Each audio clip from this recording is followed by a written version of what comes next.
ABP અસ્મિતાની team પહોંચી બનાસકાંઠાના સુઈગામ। પ્રશાસન પહોંચે પહેલા એબીપી અસ્મિતાની ટીમ પહોંચી। સુઈગામ તરફ જતા રસ્તા ઉપર 2 કિલોમીટરના વિસ્તારમાં જળબંબાકાર। સુઈગામના મકાનો અને દુકાનોમાં ઘૂસ્યા પાણી। 2 વ્હીલર અને 4 વ્હીલર પર નીકળવું મુશ્કેલ। એબીપી અસ્મિતાની ટીમ ટ્રેક્ટર લઈ રિપોર્ટિંગ કરવા પહોંચી સુઈગામ। બનાસકાંઠામાં 2017માં વરસાદી આફત આવી હતી અને 2017 બાદ ફરી એકવાર સુઈગામમાં ખાસ કરીને વરસાદી આફત વરસી છે।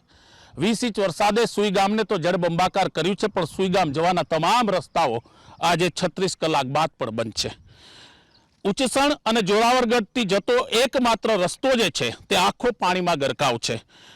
નદી ક્યાં છે, રસ્તો ક્યાં છે તે કેવું મુશ્કેલ છે। તમે જોઈ રહ્યા છો કે વરસાદ રોકાઈ ગયો છે, પણ આ હાઈવેની હાલત શું છે। આ હાઈવે ઉપર જવું જોખમ છે। અહીંયા કોઈ પણ 4 વ્હીલર કે 2 વ્હીલર નીકળી શકતા નથી। જે સામેની સાઈડ છે તે બાજુ છે અને આ બાજુના લોકો સામે જઈ શકતા નથી, એટલે કે આખો રસ્તો પાણીથી લબાલબ ભરેલો છે। બીજી જ બાજુ અહીંયા આજુબાજુમાં જે નાના ઘર છે તે ઘર પણ પાણીમાં ડૂબેલા છે। આપને જણાવી દે કે સુઈગામમાં જે રીતના આબ ફાટ્યું છે, એટલે કે વરસાદી કહેર છે, તે વરસાદી કહેર અત્યારે લોકો માટે એક મુશ્કેલ રૂપ બની ગયો છે। અને આ બાજુ બતાવવાનો અમે પ્રયત્ન કરીશું કે જે રસ્તા ઉપર નાના મોટા ઘર છે તે ઘર પણ તમામ પાણીમાં હાલના તબક્કે પણ ડૂબેલા છે।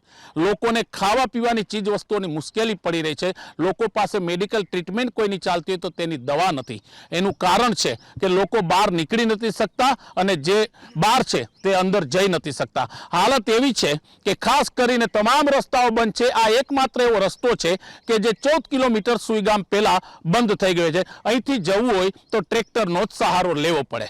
કેમેરામેન જયરામ રબારી સાથે ભૌમિક વ્યાસ, ઉચસણ ગામ, એબીપી અસ્મિતા। સુઈગામમાં મેઘરાજાએ જે કહેર વરસાવ્યો છે ને તે કહેરની તસવીરો સામે આવી રહી છે।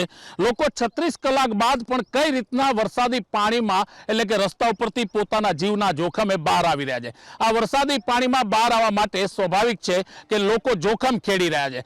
એક બાજુ સરકાર કે તંત્રની મદદ નથી મળતી, તે જ કારણોસર લોકો પોતાના જે 4 વ્હીલર છે, એટલે કે જીપ ટાઈપના વાહનો છે, તે આવા વરસાદી પાણીમાં નાખે છે। આખા ટાયર આગળનું બોનેટ ડૂબી જાય એટલું પાણી છે ને તેમાંથી તે લોકો બહાર આવી રહ્યા છે। મતલબ સાફ છે કે લોકોને પોતાની જિંદગીને જીવાડવા માટે આવા પ્રયત્ન કરવા પડે છે અને પરિસ્થિતિ જે છે તે જ પ્રમાણે તમે જોઈ રહ્યા છો કે ખાસ કરીને જે સ્થિતિ છે તે અત્યારે પાણી છે વધારે તેમનું કેવું છે અને તે લોકોને બહાર લઈને નીકળી રહ્યા છે। મતલબ સાફ છે કે આ વરસાદી પાણી 36 કલાક બાદ પણ યથાવત છે। સુઈગામ નહીં, આસપાસના અનેક ગ્રામ્ય વિસ્તારો જળબંબાકાર છે। કેમેરામેન જયરામ રબારી સાથે ભૌમિક વ્યાસ, એબીપી અસ્મિતા, સુઈગામ।